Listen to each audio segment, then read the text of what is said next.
the voting done? My dad lived there.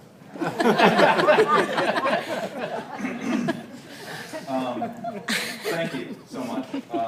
It's an incredible thrill for me to be here this evening in this company. It really is, and it's not terrifying at all to be opening for one of the most seasoned comedians in the world. I don't know whose idea it was to put the novelist up before Dave. I'd like to thank everyone involved, especially the organizers and the judges for nominating me. So to everyone at the Thurgood Marshall House,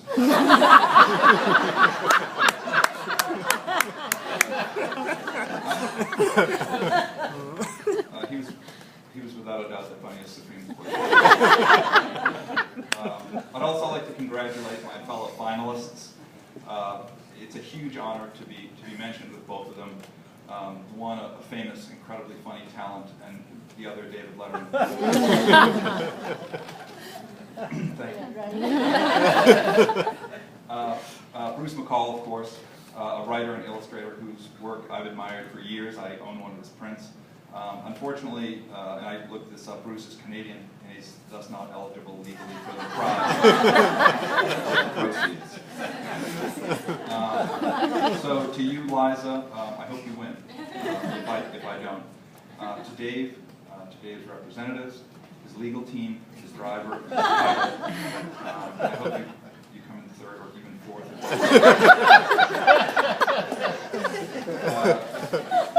To Bruce, again, I'm sorry, you're Canadian.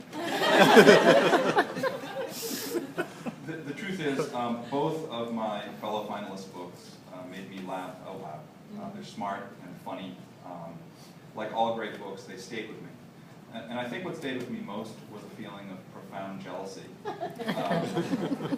which made me question my self-worth, which then made me wonder where time goes, and why I hadn't accomplished more with my life, which then turned into a general malaise bordering on anger, and ultimately a crippling depression that lasted for several months.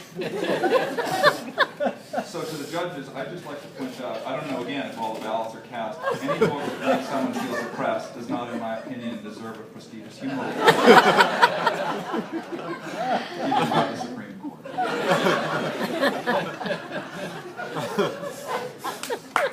In fairness, I'm not quite done.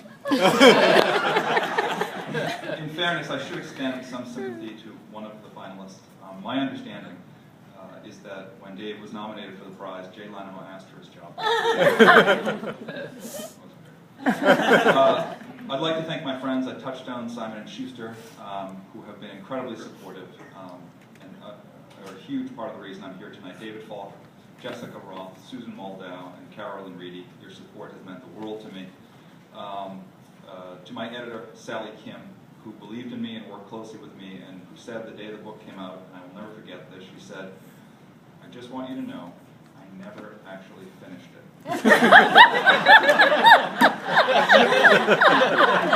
She didn't get more interesting. To my wife, Lissa, my best friend, who listened in the evenings to my day's work. In fact, like you, it was my wife who introduced me to James Thurber. And his books years ago, not long after we met, in fact, she gave me Mr. Thurber's collection, Is Sex Necessary? Oh, yes. A little inscription from her, food for thought. I think you might be right.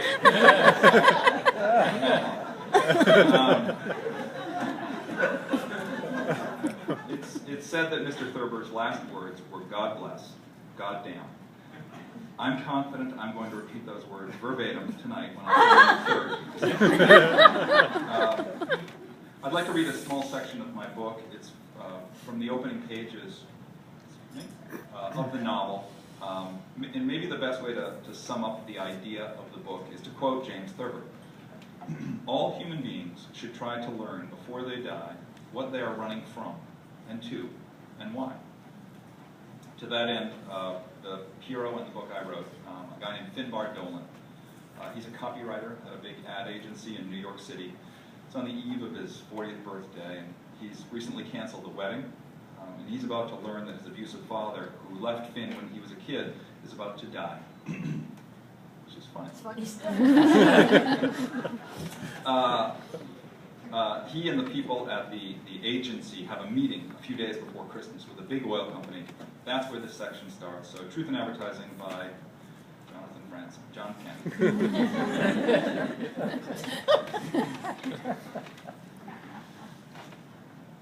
Dear David Levin, for the love of God, please let me win this award. I need the money, and I need it bad. Let me start